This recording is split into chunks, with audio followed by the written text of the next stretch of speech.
Welcome to the channel. In this video, we are going to be taking a look at Community Report 78 for Workers and Resources Soviet Republic. This was released on the 10th of July 2023. It's a nice short update report, but it's got a couple of things in it that are worth talking about. So we might as well jump straight in. It says, "Greetings, esteemed comrades of the Soviet Republic and our beloved fans of this extraordinary game. As July unfolds and the holiday season takes hold, temperatures rise in Central Europe. It's a time when we cherish moments with our loved ones, so the entire team has taken a week off. We understand that this may slow down the development process, but we believe it's essential for the team to recharge before the final push towards release.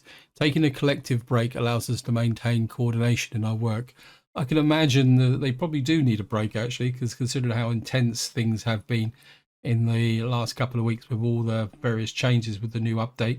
Anyway, so what I'm going to do now is just go down and read the next paragraphs, and then we'll come back and look at the pictures. It says, "In the past few weeks, we have dedicated most of our time to bug fixing and fine-tuning mechanics. For instance, we resolved a bug that caused workers to consume less water than intended. Additionally, we addressed an issue with the pricing of toxic waste in dollars. We introduced pipeline connections to farms and enhanced the uploading speed of waste at customs. Furthermore, we re-evaluated walking distance for citizens to align them with the new pathways. Now, citizens can comfortably walk up to a maximum of 480 meters on the best pathways. While we also began working on some of the new features, they are not yet ready for release." So I'm just going to go through the various points in this point. Now, I can't comment on the price of toxic waste because, as any of you follow my series, you know that I'm a bit more taken up with waste management in general. The pipe connections to farms are very welcome. I did take a look at my current series, and the farm pipe connections are there. Unfortunately, you've got to rebuild the farm. So if you're going to be introducing this update into an existing series, your farms that you've already got built will not have the pipelines. But there's also a little bit of extra related to this in the fact that out of sheer temptation, I had a look at the chemical fertilizer factory, and there's now a pipe connection attached to that. So what you should be able to do now is just put out an external storage that we should allow keep the production going with respect to the the production of chemicals. So that's it. Now I've already done a video on the new changes to the walking distance to 480 meters, and so I'm just going to keep this very brief. The 480 meters relates to the furthest a citizen can walk on asphalt pathways which are lit. So they can only get the 480 meter distance if they walk exclusively along an asphalt footpath. The moment they walk on another type of footpath or a road, that distance drops down. And the reason for that is that all the other corresponding percentages for all the other types of footpath have been adjusted. It also applies to roads. So be aware that you're not going to get a sudden increase in walking distance. I think I've managed to get an average about kind of high 300s, low 400s, but that is taken quite a lot of work to do. So I would recommend that if you're playing an existing game, or just stick with the distances you're familiar with and then work on improving them over distance. So that out of the way, we're just going to move down to the next paragraph. It says, "Nevertheless, we have a few smaller improvements to share that may pique your interest. We finally implemented dynamic barrier arms for buildings, allowing vehicles to pass through the gates in a more realistic way. This feature will be available for more buildings, not just the ones shown in the pictures." So what we're going to do is just take a quick look at the pictures now. I must admit, barriers haven't been one of my top of my wish list, but I think it's going to make the game look more realistic over time, especially with entrances like this. So what we got here is a trash truck just leaving a depot, and there's a nice picture of a fence in the background there. And I've probably got a better one here. I think this will be the fun now, actually. I quite like the fact that we got the entrance there. It looks like it's half-width road barriers here. And in the background, we've got a trash pickup point.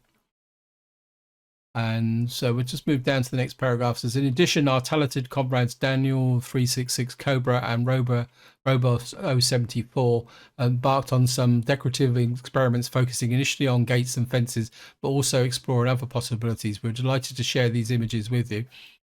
So this is what it looks like, very much like a gateway that's actually, wow, I like this. Now, this actually gives me encouragement to build distribution offices now. If you've got a gateway for both a a train and a road construction there. I mean, that looks pretty cool actually. I like the gantry going over the top as well. And then what we got down here, all these look like fences and walls. I think that'd be a brilliant addition to the game as well, is to be able to put down fences and walls so you can, again, it comes down to making the game look more realistic. So let's move down to the next paragraph. It says, now let's delve into something more complex. Our minds are already contemplating the next update. Even as we work on addressing reported bugs from the waste management update, we strive to look ahead when we're considering sound effects enhancements, improvement to the tutorial, and a gradual replacement of the tutorial with engaging scenarios.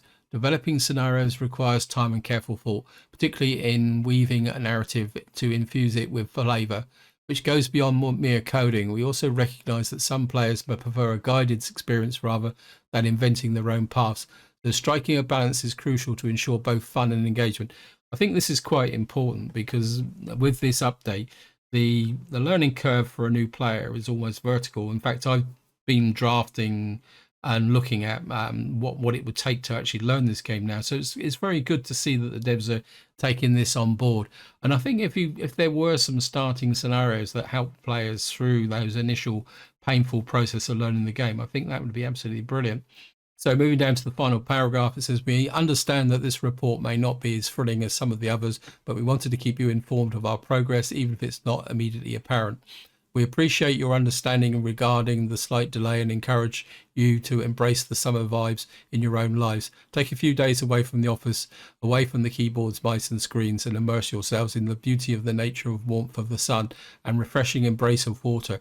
It is in the form of this reality that we can draw inspiration and translate it into the virtual world, yet we acknowledge that our computers are not powerful enough to fully replicate such an intricate complexity. So remember to relish life, have fun, spend time with your loved ones, and stay tuned for the next report. I must admit, I've been doing a little bit of that over the last week because in the UK we've had what we would call a heat wave, but the typical British weather is now flipped back to normal, which means that we're all probably feeling a little bit chilled now. And I think for the forecast for the rest of this week is the usual British summer, which is a mixture of sun and rain. But I think this is where I'm going to wind it up. Any comments, feelings, feedback, questions, feel free to chuck it in the video description. And until next time, whatever you do, enjoy your gaming.